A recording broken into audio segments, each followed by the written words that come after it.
Hello everyone, my name is Ankit Sharma. I am educator of economics और आप देख रहे हैं कॉमर्स एंड फन, जहां टीचर दिल और दिमाग दोनों से पढ़ाते हैं। देखिए, हम स्टैट्स का सबसे इंपॉर्टेंट टॉपिक कवर करेंगे आज, कॉरिलेशन। और कॉरिलेशन इसके साथ आप 6 से 7 मार्क्स अपने कंफर्म कर लेंगे। कॉरिलेशन में आपने पढ़ा, जो कॉरिलेशन जो टॉपिक है वो है स्टैट्स का पार्ट। और स्टैट्स में आपने 5 टूल्स पढ़े होंगे, 5 स्टेजेस होती हैं। इसको हम किस फॉर्म में पढ़ते हैं बेटा? कोपाई। क्या पढ़ेंगे? कोपाई। अगर मैं कोपाई की बात करता हूं, पहले हम क्या करते हैं? डाटा को कलेक्ट करते हैं। बात क्लियर है? हमने इसमें सारा इंट्रो कवर करा होगा। इसके बाद हमने ऑर्गेनाइज करा, उसको ऑर्गेनाइज करने का तरीका, क्लासिफिकेशन किस तरीके से, उसकी प्रेजेंटेशन करना सीखा कि ग्राफिकल प्रेजेंटेशन कैसी होती है और डायग्रामेटिकल प्रेजेंटेशन कैसी होती है। फिर उसका एनालाइज करना, जिसमें सेंट्रल टेंडेंसी हमने कर लिया। अब आपको पता है बेटा, लास्ट जो पॉइंट बचता है वो इंटरप्रिटेशन होता है। अब इंटरप्रिटेशन का मतलब क्या होता है? आपका रियल नंबर तो आपने निकाल लिया, एक्चुअल में हमारी लाइफ में कैसे यूज होते हैं, उसका रिलेशंस क्या बनता है, वो हम इसमें कैलकुलेट करते हैं। यहां पर इंटरप्रिटेशन की बात करेंगे। बात क्लियर है? तो हमारा जो टॉपिक है इंटरप्रिटेशन में, सबसे पहला टॉपिक कौन सा बनता है? कॉरिलेशन। बड़ा ही इंपॉर्टेंट टॉपिक है। और आपके पेपर के, अगर मैं कंसर्न से बात करूं, तो आपको 6 से 7 मार्क्स आपके यहां पर कवर हो जाएंगे।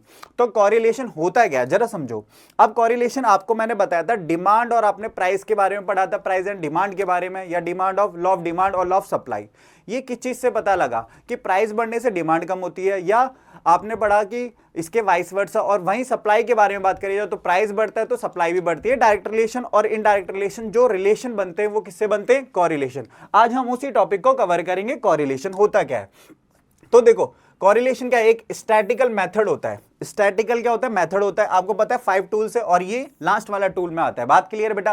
तो ये एक स्टैटिकल मेथड होता है, ये स्टैटिकल टेक्निक होती है, जिसका मतलब क्या होता है? दैट मेजर क्वांटिटेटिव रिलेशनशिप बताता है वेरिएबल्स के बीच में। वेरिएबल अब किसी भी तरह का हो सकता है। जैसे मैंने प्राइस और डिमांड की बात करता हूं, प्राइस बढ़ता है तो डिमांड कम होती है, प्राइस कम होगा तो डिमांड बढ़ती है। ये किस तरह का कॉरिलेशन है? अगर मैं बात करता हूं, इसमें किस तरह का रिलेशन निकल रहा है बेटा? इनवर्स रिलेशन निकल रहा है। कैसे निकल रहा है? Inverse relation. और ये है बेटा 1 वेरिएबल, ये है 2 वेरिएबल। तो ये 2 वेरिएबल के बीच में, वेरिएबल्स के बीच में क्या करता है? रिलेशंस को बताता है। इसी को क्या बोलते हैं हम? कॉरिलेशन बात करते हैं। वहीं आप आगे बढ़ते हैं लॉ ऑफ सप्लाई के बारे में, जिसमें आपने पढ़ा प्राइस बढ़ा तो सप्लाई बढ़ी, प्राइस कम हुआ तो सप्लाई भी क्या होगी? कम होगी। इसमें किस तरह का रिलेशन निकला? Direct relation. कैसे निकला? Direct relation. तो इसी को बोलते हैं हम कॉरिलेशन। तो ये एक ऐसा स्टैटिकल टेक्निक है, या स्टैटिकल हमारे पास क्या स्टैटिकल मेथड है, जिसमें हम मेजर करते हैं क्वांटिटेटिव रिलेशनशिप किसके बीच में? वेरिएबल्स के बीच में। प्राइस एंड क्वांटिटी, या मैं बोलूं X variable and Y variable, इन दोनों के बीच में हम जो भी क्या करते हैं, एक स्टैटिकल टेक्निक का यूज करके वेरिएबल्स के बीच में जो रिलेशन बताते हैं कि डायरेक्ट है, इनडायरेक्ट है, या हम बात करते हैं पॉजिटिव है या नेगेटिव है, इस तरह के रिलेशंस को हम बोलते हैं कॉरिलेशन। बात क्लियर है? अब कॉरिलेशन, सबसे पहले इसका जो पढ़ाने का तरीका होगा, पहले हम प्रैक्टिकल को कवर करेंगे और हर मेथड, इसमें 3 मेथड कवर करेंगे, स्कैटर मेथड, कार्ल पियर्सन और रैंक मेथड, जिसे स्पीयरमैन मेथड भी कहा जाता है। और हर मेथड को कवर करने के साथ साथ हम इसके प्रैक्टिकल्स क्वेश्चन के साथ इसका थ्योरी पोर्शन भी कवर करेंगे। ठीक है, तो समझते हैं, पहले अपने पॉइंट पर आते हैं। सबसे पहले जल्दी से फटाफट आ जाइए बेटा, पहले डेफिनेशन से स्टार्ट करते हैं। एक्चुअल में क्या है, आपको डेफिनेशन वहां बता दी, तो यहां पर भी डेफिनेशन ये दे रखी है जो बुक की है आपके संदेह वर्ग की। कॉरिलेशन क्या करता है? स्टडीज द रिलेशनशिप बिटवीन 2, गलती से क्या हो गया? टू हो गया, 2 वेरिएबल्स के बीच में बताते हैं, in which change in the value of 1 variable causes change in the other variable. मतलब एक वेरिएबल्स की वजह से, प्राइस के बढ़ने की वजह से क्वांटिटी में जो चेंज हुआ, इसी को बेटा बोलते हैं हम कॉरिलेशन। और कॉरिलेशन को डिनोट किया जाता है आर से। किससे डिनोट किया जाएगा? आर से डिनोट किया जाता है। बात क्लियर है? अब जरा समझते हैं। अगर मैं टाइप्स की बात करूं, टाइप्स ऑफ कॉरिलेशन, अब कॉरिलेशन के ना डिवीजन कर रहे थे, पार्ट कैसे करते हैं, आपको पता लग गया। कॉरिलेशन आपने पॉजिटिव पढ़ा, नेगेटिव पढ़ा, इनवर्स पढ़ा, डायरेक्ट पढ़ा। अब उसी कॉरिलेशन के हम 3 ही टाइप्स के अकॉर्डिंग हम इसको डिवाइड कर लेते हैं, इसके टाइप समझते हैं। तो देखो, पहला टाइप होता है पॉजिटिव और नेगेटिव कॉरिलेशन। नाम से पता लग रहा है पॉजिटिव, और दूसरा क्या है? नेगेटिव। अब अच्छी तरीके से कवर करते हैं। देखो, पॉजिटिव कॉरिलेशन क्या है बेटा? When 2 variables move on the same direction, जब दोनों वेरिएबल सेम डायरेक्शन में मूव करें, इसको बोलते हैं पॉजिटिव। पॉजिटिव का मतलब यह है, जैसे आपने लॉ ऑफ सप्लाई पढ़ा था। क्या पढ़ा था? Law of supply. ये माइक्रो इकोनॉमिक्स के टॉपिक में आपने पढ़ा था लॉ ऑफ सप्लाई। यहां पर क्या चलता है? ये नियम चलता है, जब प्राइस बढ़ेगा अदर थिंग्स रिमेन कांस्टेंट। जब प्राइस बढ़ेगा तो सप्लाई बढ़ेगी, प्राइस कम होगा तो सप्लाई भी कम होगी। बात क्लियर है? अब इसके बाद हमारे पास बनता है नेगेटिव कॉरिलेशन। क्या बनता है? Negative correlation. नेगेटिव कॉरिलेशन क्या है? जब दोनों वेरिएबल्स क्या होते हैं? Move in the opposite direction. जब अपोजिट डायरेक्शन में मूव करते हैं, जैसे आपने पढ़ा लॉ ऑफ डिमांड के बारे में।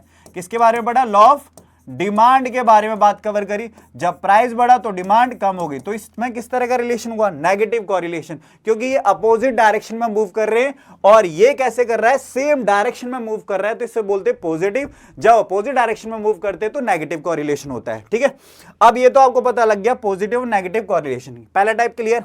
अब आते हैं लीनियर और नॉन लीनियर। क्या होता है? देखो, लीनियर जब होता है when change in one variable मतलब 10 टू द बियर and constant ratio. Constant ratio से अगर बढ़े या चेंज हो तो क्या होगा बेटा? ये लीनियर होगा।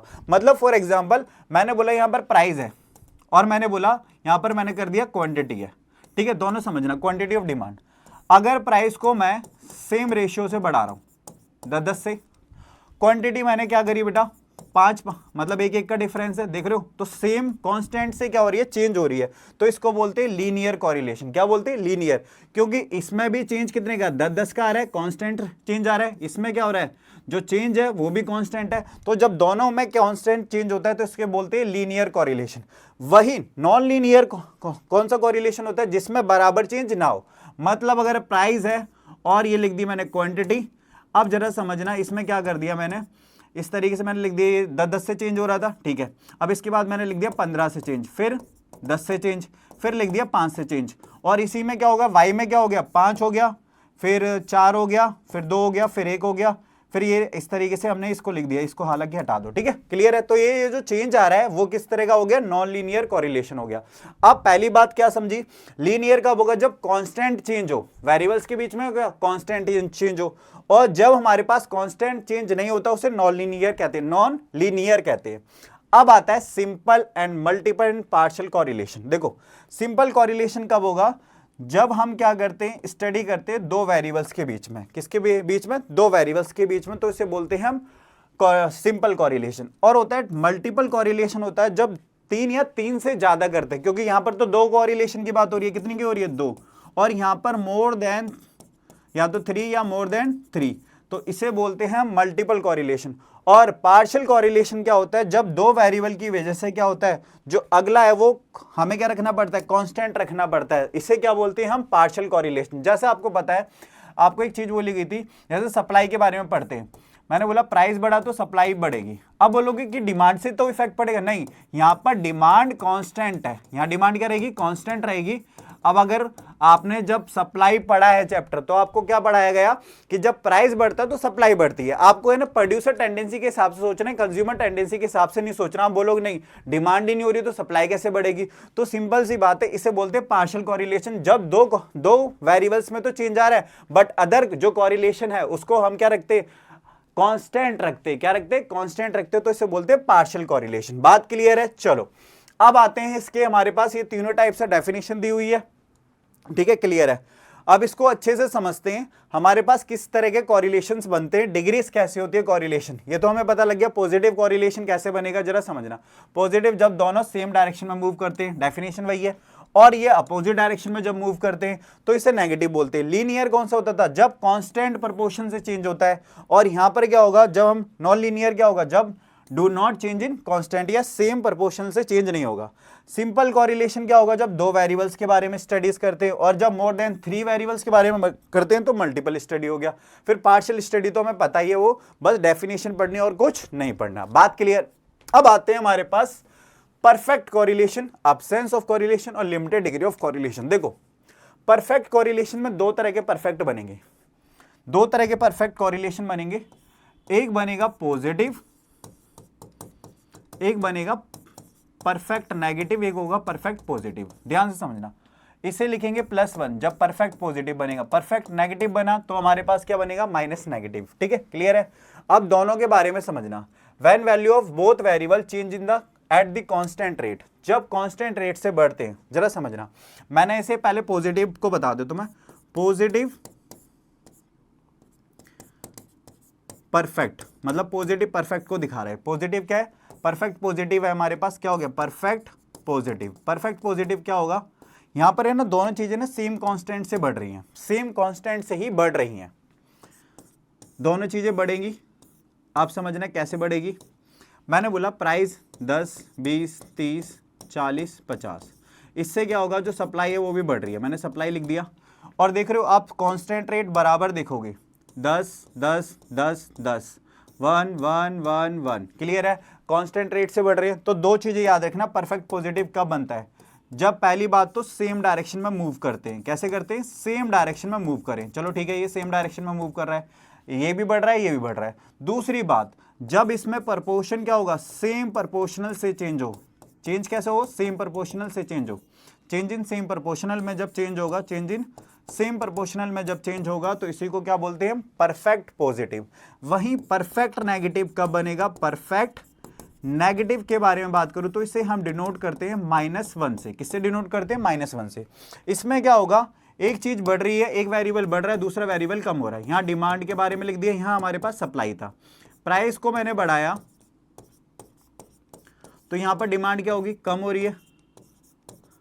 और आप देख रहे हो ये सेम प्रोपोर्शन से तो ये बढ़ रहा है और ये घट रहा है सेम प्रोपोर्शन से, मतलब एक वेरिएबल बढ़ रहा है और दूसरा वेरिएबल कम हो रहा है। तो इसमें क्या है, ये अपोजिट डायरेक्शन, इसकी प्रॉपर्टी होती है अपोजिट डायरेक्शन में मूव करते। कैसे करेंगे, अपोजिट डायरेक्शन में मूव करेंगे। और दूसरी बात, अपोजिट डायरेक्शन में मूव करने के साथ साथ जो चेंज होगा वो सेम होगा, चेंज इन सेम प्रोपोर्शनल से चेंज होगा। सेम प्रोपोर्शनल से क्या होगा, चेंज होता है। इसी को बोलते हैं हम बेटा परफेक्ट। ये तो हो गया परफेक्ट पॉजिटिव, ये हो गया परफेक्ट नेगेटिव। क्लियर है, मतलब बात क्या आती है, दोनों सेम डायरेक्शन में मूव कर रहे, चेंज सेम है। और इसमें क्या है, यानी कि एक वेरिएबल बढ़ रहा है, दूसरा वेरिएबल कम हो रहा है, मतलब अपोजिट डायरेक्शन में मूव कर रहे हैं पर सेम प्रोपोर्शनल में ही चेंज हो रहा है। ठीक है, तो इसे बोलते हैं परफेक्ट कोरिलेशन। अब परफेक्ट कोरिलेशन में हमारे क्या है, कांस्टेंट चेंज हो रहा है, कांस्टेंट रेट से बढ़ रहा है। अब इसमें एक तो होता है परफेक्ट पॉजिटिव कोरिलेशन, जब क्या होगा, जब both variable change at the constant ratio in the same direction. देखो सेम डायरेक्शन भी हुआ और कांस्टेंट रेशियो से चेंज हो रहा है, तो इसी को क्या बोलते हैं, परफेक्ट पॉजिटिव। और इसको क्या लिखते हैं, +1 से लिखा जाता है। बात क्लियर है। दूसरा, परफेक्ट नेगेटिव कोरिलेशन कब होगा, जब दोनों वेरिएबल चेंज तो होंगे बट कैसे होंगे, कांस्टेंट रेशियो से बढ़ेंगे बट अपोजिट डायरेक्शन। यहां अपोजिट डायरेक्शन, कांस्टेंट रेशियो, वही बात होगी। बात क्लियर है, कोई डाउट इसमें, आगे बढ़ते हैं। फिर अब आता है एब्सेंस ऑफ कोरिलेशन। यहां पर क्या होगा, जब हमारे पास दोनों वेरिएबल्स के बीच में आप रिलेशन ही नहीं पता लगा पाओ तो इसे बोलते हैं हम जीरो, यानी कि आर हमारे पास क्या होगा, जीरो। यहां पर कोई कोरिलेशन नहीं बनेगा। फॉर एग्जांपल समझो, मैं एक बता देता हूं आपको, फिर क्वेश्चन भी करेंगे इसका। ठीक है, मैंने P और Q लिख दिया या X और Y भी लिख दिया, कोई दिक्कत नहीं। अब इसमें 10 है, 20, 30, फिर मैंने 15 कर दिया, फिर सीधे 35 कर दिया। तो आप देख रहे हो इसमें कोई कोरिलेशन ही नहीं बन रहा, ना तो प्रोपोर्शनल बन पा रहे हो, ना बढ़ रहा घट रहा, कुछ भी नहीं पता लग रहा। तो इस तरह का जो कोरिलेशन बनेगा, 12 कर दिया, 17 कर दिया, फिर 3 कर दिया, तो इसमें किसी तरह का कोई कोरिलेशन नहीं बनता। तो इसे बोलते हैं एब्सेंस ऑफ कोरिलेशन, जहां हम R0 लिखेंगे। क्या लिखेंगे, R0। तो हमने 3 R पढ़ लिए, परफेक्ट पॉजिटिव, परफेक्ट नेगेटिव और एक R0। क्लियर है। इसके बाद लिमिटेड डिग्री ऑफ कोरिलेशन। अब यहां पर हमारे पास ना तो परफेक्ट पॉजिटिव बनेगा, ना परफेक्ट नेगेटिव, ना जीरो बनेगा। यहां पर जो रहेगा हमारे पास आंसर क्या रहेगा, मोर देन 0 से ज्यादा रहेगा और लेस देन 1 से रहेगा। क्या रहेगा, मोर देन 0 से ज्यादा रहेगा और लेस देन 1 से रहेगा। अब इसको क्लियर करता हूं कैसे बनेगा, जरा समझना। पहले इसमें लिमिटेड डिग्री ऑफ कैसे बनती है, लिमिटेड डिग्री। अब मैं बात कर रहा हूं लिमिटेड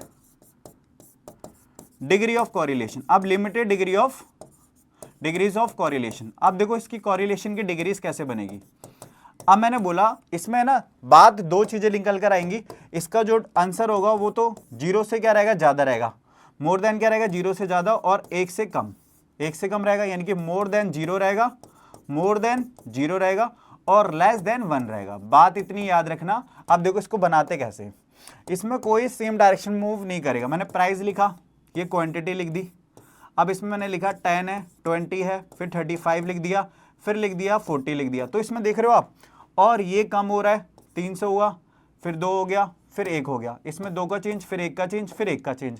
तो ये मूव हो रहा है। और इसमें क्या है, मतलब इसमें क्या निकल कर आएगा, ये इसे हम बोलेंगे सिर्फ पॉजिटिव। क्या बोलेंगे, पॉजिटिव। इसे सिर्फ पॉजिटिव बोला जाएगा। ये लिमिटेड, इसको परफेक्ट पॉजिटिव नहीं बोलेंगे। क्या बोलेंगे, सिर्फ सॉरी नेगेटिव बोला जाएगा। हमने गलती से पॉजिटिव लिख दिया, क्या बोला जाएगा, नेगेटिव बोला जाएगा। सिर्फ क्या बोलेंगे, इसे नेगेटिव बोला जाएगा। क्या बोलते हैं हम इसे, नेगेटिव।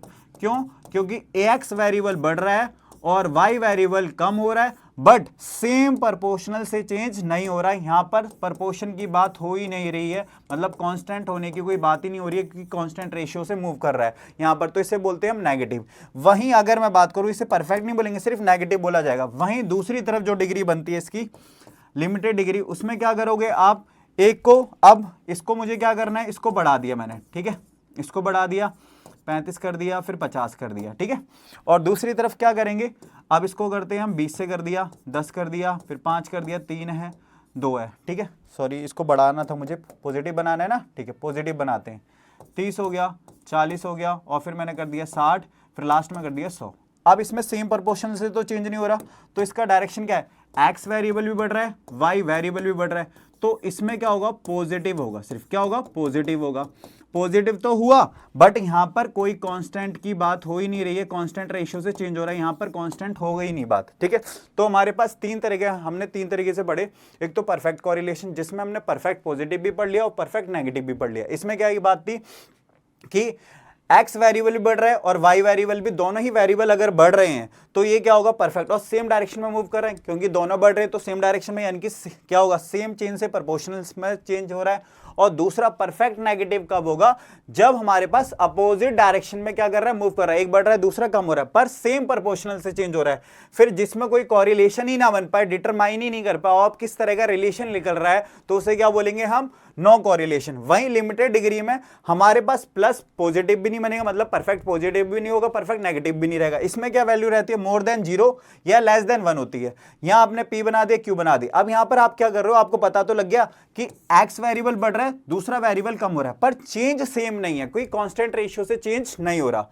इसमें भी कांस्टेंट रेशियो से चेंज नहीं हो रहा, x वेरिएबल बढ़ रहा है और y वेरिएबल भी बढ़ रहा है, तो ये सिर्फ पॉजिटिव होगा, ये नेगेटिव होगा। इसमें परफेक्ट वाली बात हम लिखेंगे नहीं, बस इतनी बात है कि हमारे पास जो बिटवीन रहेगा वो किसमें आएगा, कोरिलेशन 0 से ज्यादा आएगा और 1 से कम रहेगा, ठीक है, लेस देन 1 रहेगा। अब देखो, इस कोरिलेशन की कुछ डिग्रीज होती हैं जो आपसे पूछी जाती हैं। देखो, अगर परफेक्ट कोरिलेशन है तो सिंपल सी बात है, हमारे पास प्लस पॉजिटिव है और प्लस माइनस नेगेटिव, अगर नेगेटिव परफेक्ट नेगेटिव है। वहीं वेरी हाई डिग्री कब होगी, जब प्लस क्या होगा, माइनस 0.9 तक रहेगा और इसमें इतना रहेगा, ठीक है। अगर वहीं हम बात करें फेयरली, जो रहेगा वो इतने से इतने बीच में रहेगा, और ये नेगेटिव लगा दो, बस फर्क इतना रहेगा। और वहीं मॉडरेट कब रहेगा, जब ये 0.25 से लेकर 0.75 तक रहेगा। पॉजिटिव है तो पॉजिटिव कोरिलेशन, नेगेटिव में आया तो नेगेटिव कोरिलेशन बन गया और ये मॉडरेट बन गया। अब आता है लो डिग्री। लो डिग्री में क्या रहेगा, ये 0 से लेकर हमारे पास 0.25 तक, और जब कोई कोरिलेशन ही नहीं बन रहा तो 0 बन जाएगा, ठीक है। तो हमारे पास ये सारे डिग्रीज के टाइप्स हो गए। अब आते हैं हम अगले पॉइंट पर, ठीक है। आपको पता लग गया कि कोरिलेशन की डेफिनेशन और तीनों टाइप हमने कवर कर ली है, कि कोरिलेशन के 3 टाइप्स हो गए, पॉजिटिव और नेगेटिव। फिर हमने पढ़ा कि लीनियर नॉन लीनियर हो गया, फिर हमने सिंपल और मल्टीपल और पार्शियल पढ़ा। उसके अलावा फिर हमने पढ़ा कि हमारे पास किस तरह का मेथड होता है, कि उसमें डिग्रीज किस तरह की होती है। तो हमने 3 डिग्रीज पढ़ ली। एक तो परफेक्ट की फॉर्म में पढ़ी, जहां पर हमने 2 पार्ट अलग करे, परफेक्ट पॉजिटिव और परफेक्ट नेगेटिव। वही हमने क्या पढ़ा, एक लिमिटेड डिग्री पढ़ी, जिसमें हमने पॉजिटिव और नेगेटिव पढ़ा, परफेक्ट वर्ड हटा दो। फिर तीसरा हमने क्या पढ़ा, जिसमें कोई कोरिलेशन ही नहीं है, वहां R0 हो जाता है। क्लियर है। इसके बाद अगर मैं बात करता हूं डिफरेंट मेथड्स जो इसमें हमने कोरिलेशन में पाएंगे, वो हमारे पास इस 3 तरह के मेथड है, ठीक है। तो सबसे पहला मेथड करेंगे हम स्कैटर डायग्राम। क्लियर है, बहुत अच्छी तरीके से समझाऊंगा वही डिग्रीज के बारे में बात करते हुए। फिर हमारे पास आता है जो डिग्रीज हमने पढ़ी, तो इसमें पांचों की पांचों चीजें बात करेंगे, 5 कोरिलेशन की बात करेंगे यहां पर। एक तो परफेक्ट पॉजिटिव बनेगा, परफेक्ट नेगेटिव बनेगा, एक सिर्फ पॉजिटिव बनेगा और एक बनेगा सिर्फ नेगेटिव बनेगा। क्या बनेगा, सिर्फ नेगेटिव बनेगा।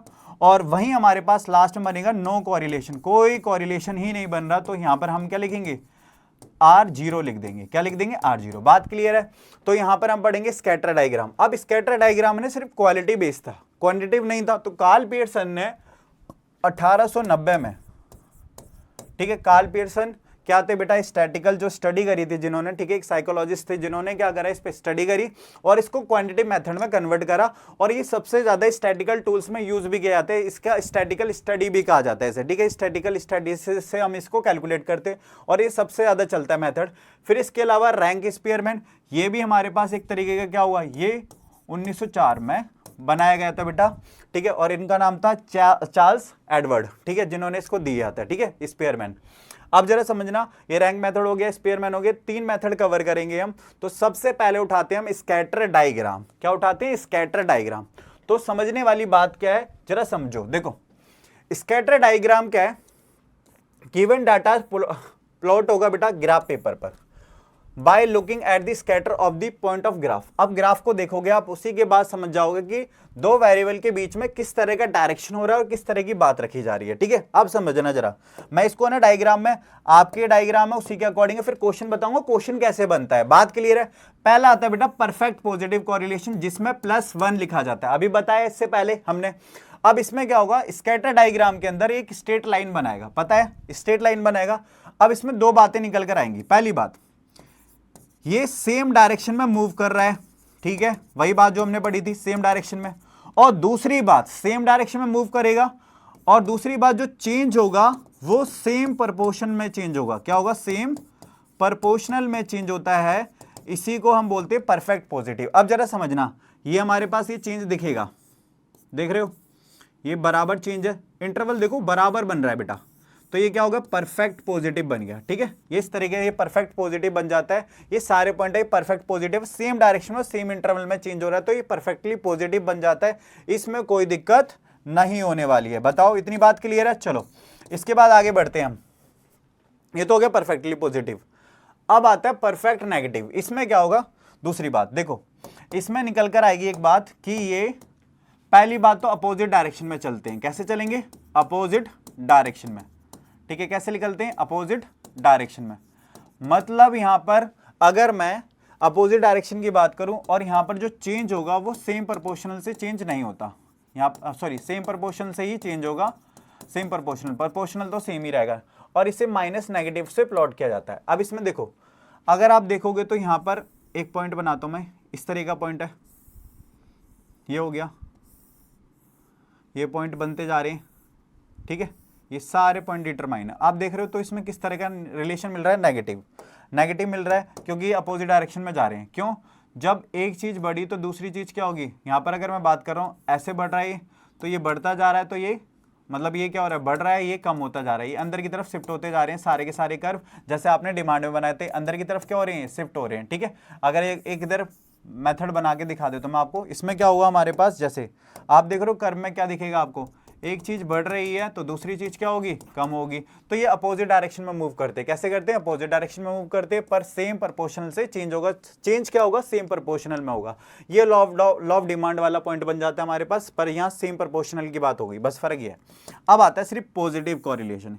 यहाँ पर देखो भाई, यहाँ पर है ना प्रोपोर्शनल की बात ही नहीं करेंगे हम, कोई प्रोपोर्शनल की बात ही नहीं करेंगे। यहाँ स्ट्रेट लाइन तो बनेगी बट ये अपवर्ड होगी बेटा, लेफ्ट टू राइट। अब इसके पॉइंट है जो ऊपर नीचे बनेंगे। यहाँ पर अगर बात करी जाए, जैसे मैंने आपको बताया था पॉजिटिव, सिर्फ यहाँ पर प्रोपोर्शनल की बात ही नहीं की जाएगी कि किस प्रोपोर्शनल से चेंज हो रहा है। बस इतनी पता होनी चाहिए कि ये क्या हो रहा है बेटा, अगर एक्स वेरिएबल भी बढ़ रहा है तो वाई वेरिएबल भी बढ़ना चाहिए।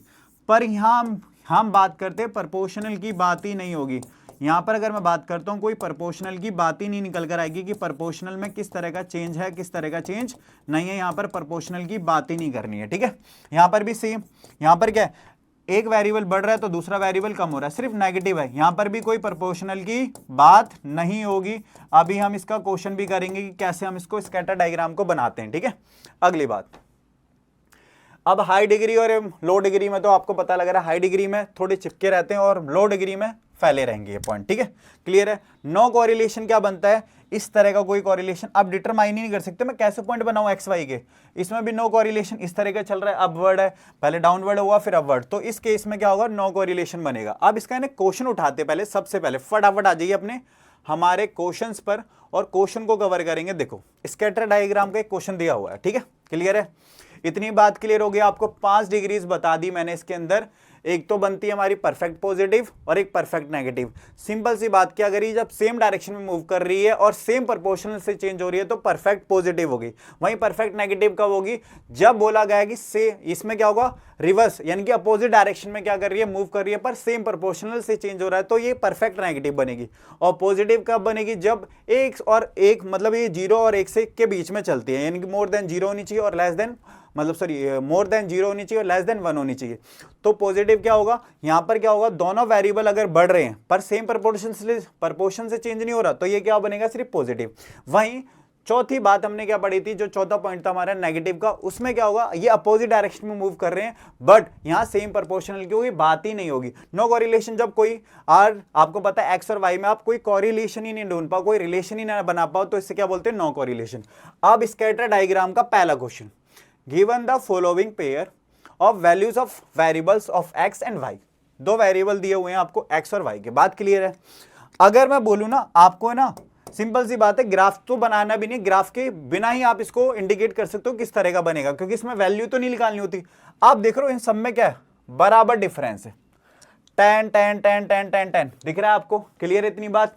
आगे y क्या बेटा, y भी बढ़ रहा है, तो सिंपल सी बात है, इसी से पता लग रहा है जब x वेरिएबल बढ़ रहा है और y वेरिएबल बढ़ रहा है तो किस तरह का रिलेशन बनेगा, परफेक्ट पॉजिटिव, क्योंकि दो बातें निकल कर आ रही हैं यहां। परफेक्ट पॉजिटिव क्यों बना, परफेक्ट पॉजिटिव इसलिए बना क्योंकि यहां पर क्या बताया बेटा, यहां पर दो बातें निकल कर आई। पहली बात तो सेम डायरेक्शन में मूव कर रहे हैं, सेम डायरेक्शन है, सेम डायरेक्शन में मूव कर रहे हैं। दूसरी बात, जो प्रोपोर्शनल चेंज है वो क्या बेटा, सेम है, चेंज भी क्या है, कांस्टेंट रेट से बढ़ रहा है, कांस्टेंट रेशियो से बढ़ रहा है। तो ये दो बातें निकल कर आती हैं जिस वजह से पता लग रहा है हमारा ये परफेक्ट पॉजिटिव है। हालांकि दोनों आंसर का भी करेंगे तो ये कैसा बेटा, परफेक्ट पॉजिटिव बनेगा। कैसा बनेगा, परफेक्ट पॉजिटिव बनेगा। तो आंसर तो आपको पता लग गया, परफेक्ट पॉजिटिव बनेगा।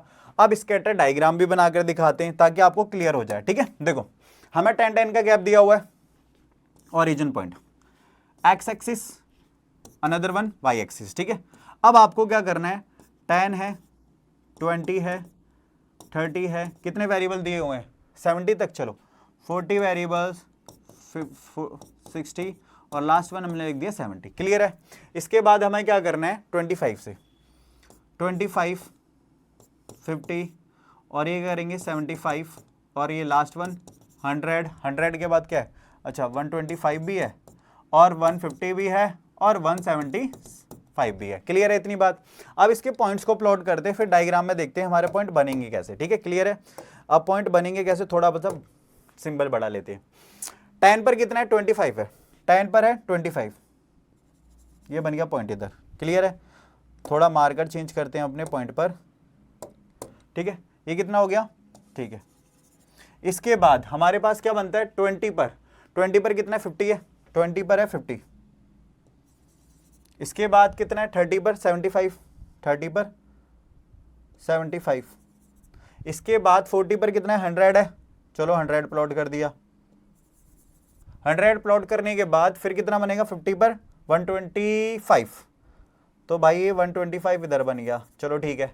फिर 60 पर कितना है, 150, ये बन गया। फिर 175, चलो ये बन गया। अब आप देखो एक सीधी कांस्टेंट लाइन जाएगी भाई, एक सीधी लाइन जा रही है और ये निकल कर आ रहा है हमारा परफेक्ट पॉजिटिव। क्या आ रहा है, परफेक्ट पॉजिटिव, परफेक्ट पॉजिटिव बनकर आ रहा है। आपको पॉइंट पता लग गया, ये सारे पॉइंट जो दिए हुए थे हमारे पास ये परफेक्ट पॉजिटिव को इंडिकेट कर रहे हैं, क्योंकि ये सारे के सारे पॉइंट एक सीधी लाइन में जा रहे हैं, एक स्ट्रेट लाइन में जा रहे हैं। दो बातें आ गई इसमें हमारे पास, दोनों प्रॉपर्टी। पहली बात क्या होगी बेटा, सेम डायरेक्शन में मूव कर रहे हैं और सेम प्रोपोर्शनल से चेंज हो रहे हैं, तो ये क्या बनेगा, परफेक्ट पॉजिटिव। अब देखो इसी टाइप का दूसरा क्वेश्चन दिया हुआ है, उसको भी क्लियर करते हैं और अच्छे से समझते हैं। देखो ये ओरिजिन पॉइंट हो गया, एक्स एक्सिस हो गया और ये हो गया वाई एक्सिस, ठीक है, क्लियर है।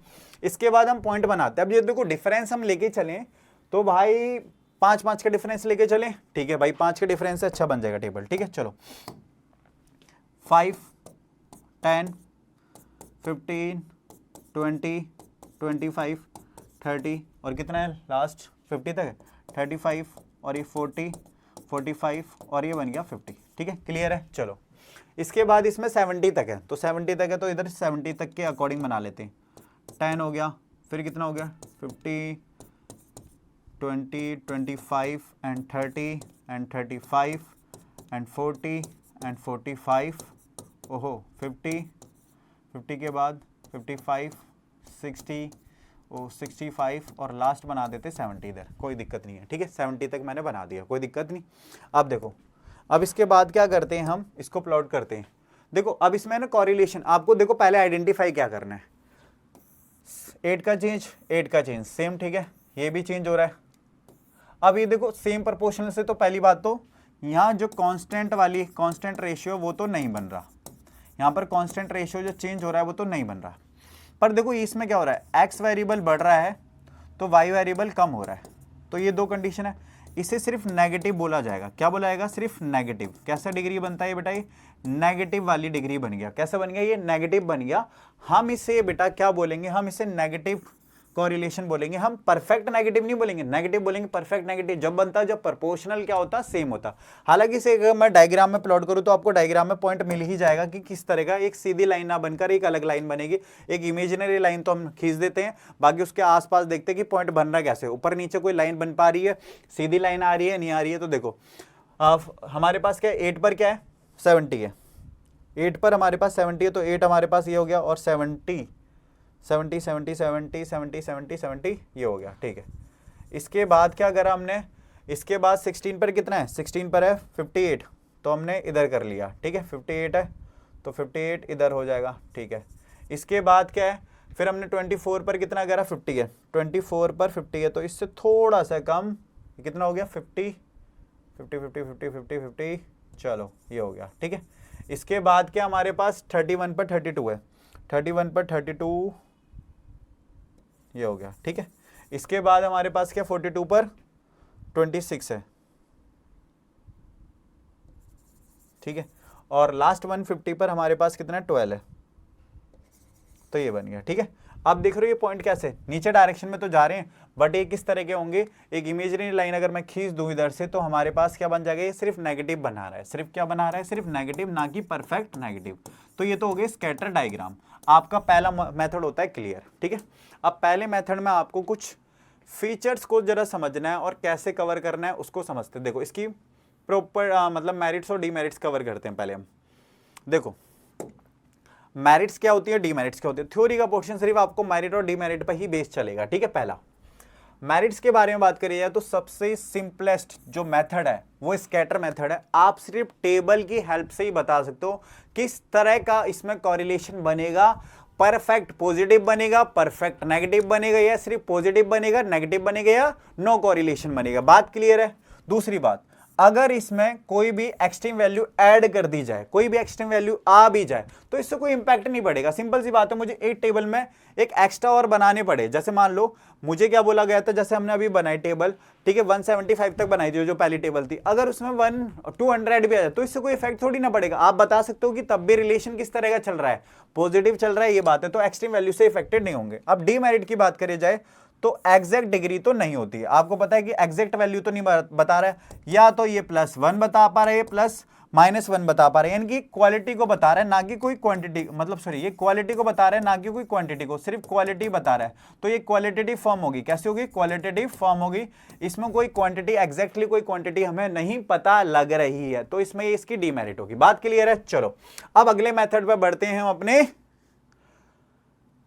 स्पीयरमैन। सबसे पहले हम करते बेटा कार्ल पियर्सन है हालांकि बुक के अंदर, मैं आपको स्पीयरमैन के अकॉर्डिंग बताता हूं। देखो स्पीयरमैन आपको मैंने बताया था 1904, चार्ल्स एडवर्ड ने इस पे थ्योरी दी थी अपनी, मतलब इसको कोरिलेशन को फाइंड करने के लिए, ठीक है।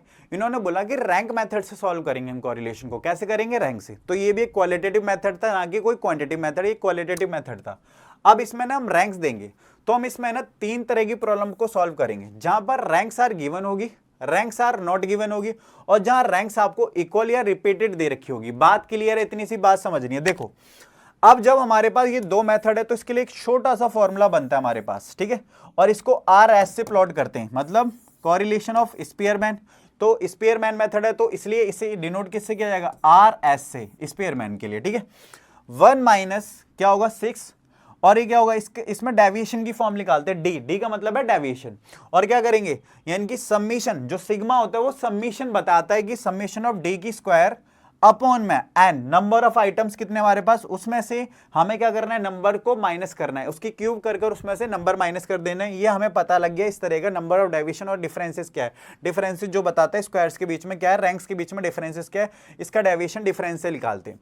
वहीं जब रैंक्स इक्वल होती हैं तो हम इस तरह का फॉर्मूला लगाएंगे। मैं आपको मतलब इसे इंप्लीमेंट कैसे करना है वो इस तरीके का बताऊंगा। ठीक है, क्लियर है। चलो अब आगे बढ़ते हैं हम अपने पॉइंट पर। पहला टाइप जहां पर रैंक्स आर गिवन, जब आपको रैंक्स क्या दे रखे हो बेटा, गिवन दे रखे हो, तो आपको क्या करना है क्वेश्चन में जरा समझेंगे और प्यारे बच्चों अच्छे से कवर करना है, क्योंकि आपका ये चैप्टर कवर करेगा आपके 6 से 7 मार्क्स। ठीक है, क्लियर है। चलो अब पॉइंट पर बढ़ते हैं। पहले पॉइंट पर हम अपने क्वेश्चन को उतारते हैं और क्वेश्चन किस तरह का है वो ध्यान से समझो।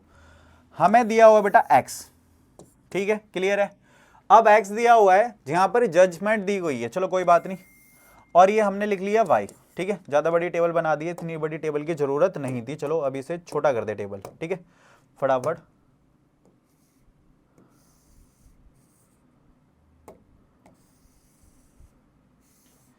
ठीक है ठीक है ठीक है, ओके डन। ये इसे कर देते हैं गायब। हाँ अब देखो हमें क्या दिया हुआ है, एक्स वाई, और यहां लिख देते हैं हम डी। ठीक है, इसमें R1 माइनस R2 करेंगे। इसमें रैंक्स की जरूरत नहीं है। अब रैंक्स क्यों बोलूंगा मैं, क्योंकि आपको देख रहे हो बेटा नंबरिंग कंटिन्यूसली है। देखो 1 भी है, 2 भी है, 3 भी है, 4 भी है, 5 भी है, 6 भी है, 7 भी है। आपको ये 7 जो कंस्टेंटेंट है, मतलब उनकी वैल्यू दे रखी है आपको, जो प्रतिनिधि कर रहे हैं बेटा, उनके सातों की वैल्यू हमें रैंक्स दी हुई है। तो हमें यहाँ पर कोई जजमेंट देने की या रैंक देने की जरूरत नहीं है। यहाँ समझ लो जैसे 5 है, 4 है, 7 है, 3 है, 1 है, 2 है, और लास्ट वन हमारे पास हो गया बेटा 6 हो गया। ठीक है, अब ये कितना हो गया, 6, 5 और फिर 2 फिर 1 फिर कितना हो गया 3 फिर 4 फिर 7। क्लियर है। हमारे पास यहाँ रैंक्स दी हुई है। यहाँ पर भी आप रैंक देख रहे हो 1 2 3 4 5 6 7। इसका मतलब ये क्या बेटा, रैंक्स आर गिवन। तो आपको अगर क्लासिफाइड करने के लिए आ जाए, क्लासिफाइड में समझ में ना आए कि क्या है बेटा ये कॉन्सेप्ट, तीनों को कैसे पहचानो, तो सिंपल सी बात है, जब रैंक्स आपको दे रखे हो, सारी रैंक, कोई मिसिंग रैंक नहीं है, आपको सारी 1 से स्टार्ट हुई है 7 तक चल रही है, और साथ ही हमारे पास पार्टिसिपेशन करने वाले लोग हैं, तो सिंपल सी बात है आप कर सकते हो। इसमें रैंक कॉरिलेशन है, तो हमारे पास किस तरह का मेथड बन जाएगा, कौन सा टाइप बन जाएगा, रैंक्स आर गिवन वाला। रैंक्स आर नॉट गिवन नहीं, रैंक्स आर गिवन वाला। अभी बताऊंगा कि कैसे आप इसको क्लासिफाइड कर सकते हो तीनों टाइप्स को। ठीक है, अब देखो इसमें क्या करना है, इसको नाम दे देते हैं R1, इसको देते हैं R2। ठीक है, रैंक 1 होगी, रैंक 2 होगी, और D इसका डिफरेंस निकालेंगे। डिफरेंस निकालने के लिए आप क्या करोगे, इसमें से इसको माइनस करना है, तो -1। क्लियर है।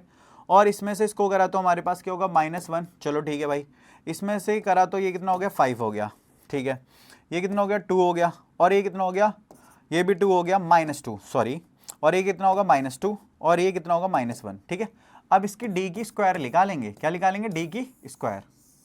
अब D की स्क्वायर निकालने के लिए हम क्या करेंगे, इसकी स्क्वायर बनाया, इसको अलग मार्कर से यूज करते हैं।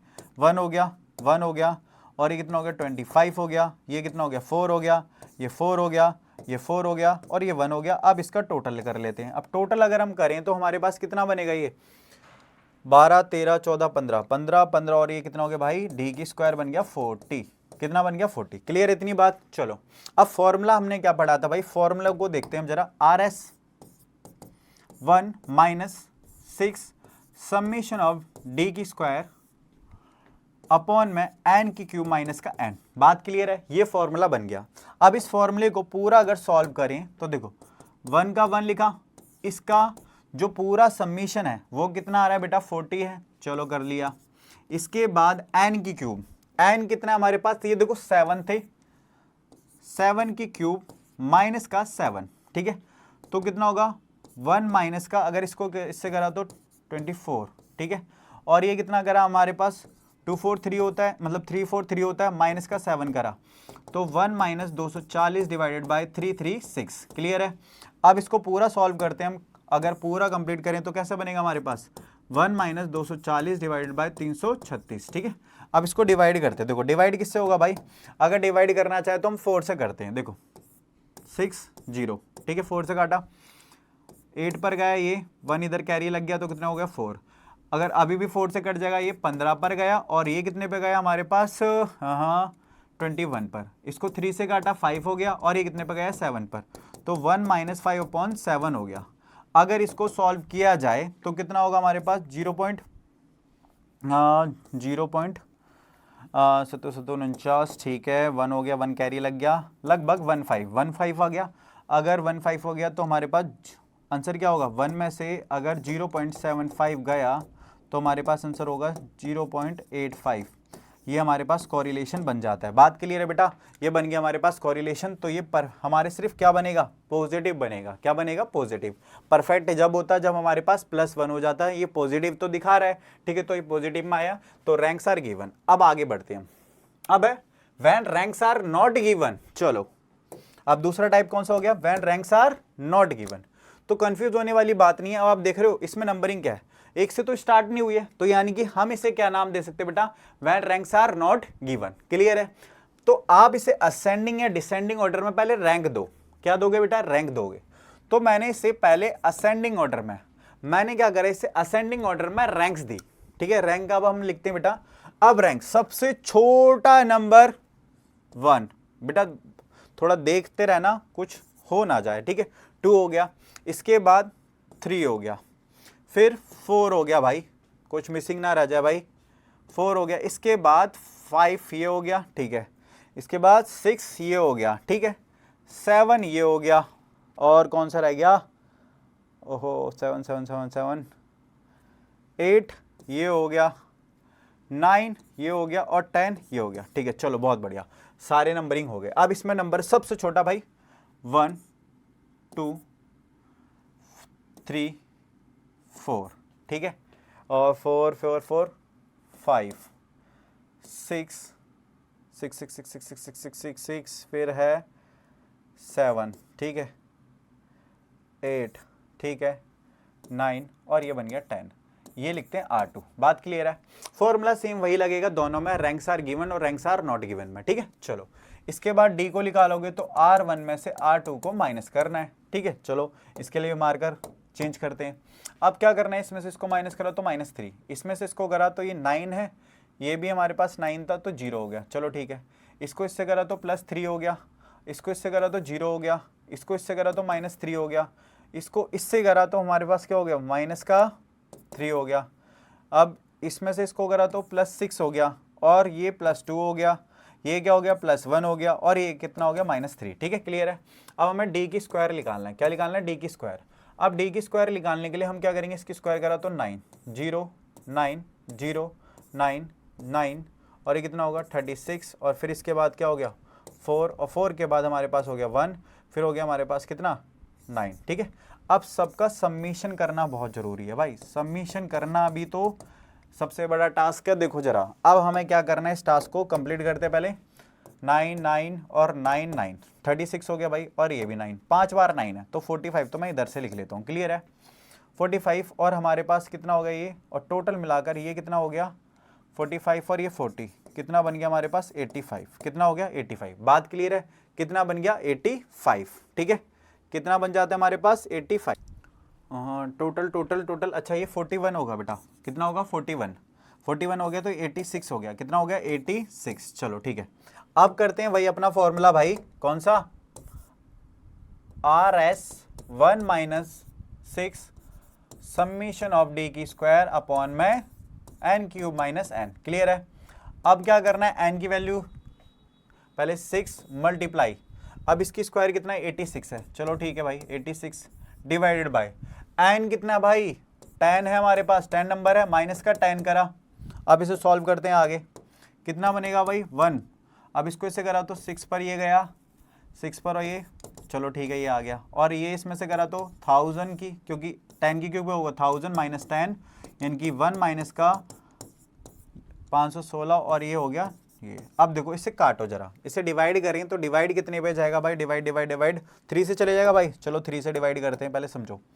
3 से करा तो कितने पे गया ये 1751, ये 2 पर गया, चलो ठीक है, और ये कितने पे गया 3 पर गया, ठीक है। क्लियर है। अब इसको और काटा जाए तो कितने पे कट जाएगा, ये 3 के टेबल से कटेगा, नो नो नो नो, चलो इसे वही काट देते हैं हम, कितने पे जाएगा ये 8 पर ये गया, 8 के पीछे लगा 0, 86 पर गया ये 86, और ये कितने पे जाएगा 165 पर, ठीक है। अगर 165 है तो अगर हम इसको इससे करें डिवाइड तो कितना बनेगा हमारे पास। अब इसको और काटा जा सकता है, नहीं, अब इसको डायरेक्ट वही करते हैं हम, तो लगभग 0.816 हो गया, 0 लग गया, और 60 यानी कि हमारे पास कितना होगा, ये हमारे पास 5 पर जाएगा, 52, ठीक है, 52 पर गया ना ये, 0.52 यानी कि आंसर हो गया हमारे पास 48, ठीक है, ये बन गया हमारे पास पॉजिटिव कॉरिलेशन, ठीक है। चलो, ये था जब रैंक्स आर नॉट गिवन। अब आगे बढ़ते हैं, ये है थोड़ा बड़ा और बड़ा एक फॉर्मूला लगेगा, ठीक है, ध्यान से समझना। इसमें क्या करना है, जब हमारे पास रैंक्स इक्वल हो या हमारे पास रैंक्स क्या हो, रिपीटेड हो, क्या हो, रैंक्स इक्वल हो या रिपीटेड हो, उस फॉर्म में, उसके लिए हम एक फॉर्मूला है, पहले फॉर्मूला लिख देता हूं मैं, आर एस 1 माइनस, देखो 6 था, अब है ना ब्रैकेट के अंदर आ जाएगा भाई, ये समेशन ऑफ डी की स्क्वायर, ठीक है, प्लस अब देखना जरा क्या होगा, 1/12, यहां पर रिपीटेड नंबर को लिया जाता है, m1 की क्यूब माइनस का m1, ठीक है, मान लो एक बार रिपीट हुआ तो एक बार के लिए, अगर 2 बार रिपीट हुआ तो 2 बार के लिए लगा दोगे आप, ठीक है, अगर वहीं हमारे पास क्या हो गया 3 बार रिपीट हुआ तो इस तरीके से हम क्या कर देंगे, आगे भी प्लस करके चल सकते हैं, बात क्लियर। अगर 3 बार रिपीट हुआ उस केस में अपॉन में n की क्यूब माइनस का n, ये फॉर्मूला तो आपने यहां तक पढ़ा था, ये फॉर्मूला ऐड हो जाता है, बस इसके साथ ये इधर मल्टीप्लिकेशन में चले जाएगा, बात क्लियर है, ब्रैकेट के अंदर हो जाएगा कवर, तो ये वाला पूरा एक बड़ा फॉर्मूला बनता है। अब इसमें रैंक्स वही सेम असेंडिंग या डिसेंडिंग ऑर्डर में पहले रैंक्स देंगे, क्या देंगे बेटा, रैंक्स। अब पहले वाले क्वेश्चन में हमने असेंडिंग ऑर्डर में रखा था, अभी इधर ना डिसेंडिंग ऑर्डर में रैंक्स देंगे। अब रैंक्स क्या बेटा हमारे पास रिपीटेड होगी, अब देखना जरा समझना, इसमें R1 को लिखा मैंने, और ध्यान से कवर करना कि ये पॉइंट इस तरीके से क्वेश्चन पूछा जा सकता है, इंपॉर्टेंट है, या तो कार्ल पियर्सन दिया जाएगा आपके एग्जाम में या स्पेयरमैन का क्वेश्चन होगा, ठीक है, स्पेयरमैन का दिया जाएगा तो आपको रिपीटेड वाला क्वेश्चन देगा, थोड़ा कॉम्प्लेक्स बनाने के लिए, ठीक है। अब क्या करना है, पहले नंबर 1, ठीक है, इसके बाद ये इससे बड़ी है, फिर उससे छोटी संख्या, मतलब हम इसे डिसेंडिंग ऑर्डर में ले रहा हूं मैं, बात क्लियर है। इसके बाद 4 पे ये बन गया, ठीक है, 5 पर कौन जाएगा, ये जाएगा, ठीक है, 6 पर कौन जाएगा, 6 ये हो गया भाई। अब देखो 7 और 8 दोनों सेम है। अब मुझे पता है क्या करना है, देखो इसके लिए ना हमारे पास एक एवरेज वैल्यू निकालनी है, ए बी मतलब एवरेज वैल्यू, और 2 बार रिपीट, अगर 2 नंबर है तो 2 से डिवाइड करना है। अगर मान लो मेरे पास 10 10 10 3 टाइम दिया होता तो मैं 3 से डिवाइड करता, 4 टाइम दिया होता तो 4 से डिवाइड करता, अदरवाइज मुझे पता है 2 टाइम्स दिया हुआ है 1 and 2, तो इनका एवरेज वैल्यू एवरेज सबको निकालने आता है ये बेटा। अब क्या करोगे, इसको एवरेज करना है तो 15 में इसको इससे डिवाइड करो तो 7.5। अब आपको है ना वैल्यू 7 8 नहीं देनी, इसको देनी है 7.5, और इसकी भी नंबरिंग कर दी 7.5, बात क्लियर है। अब बनाते हैं हम अपना R2, क्या बनाते हैं R2 भी सेम प्रोसीजर से चलेगा बेटा, ये तो एवरेज 1 में हो गया।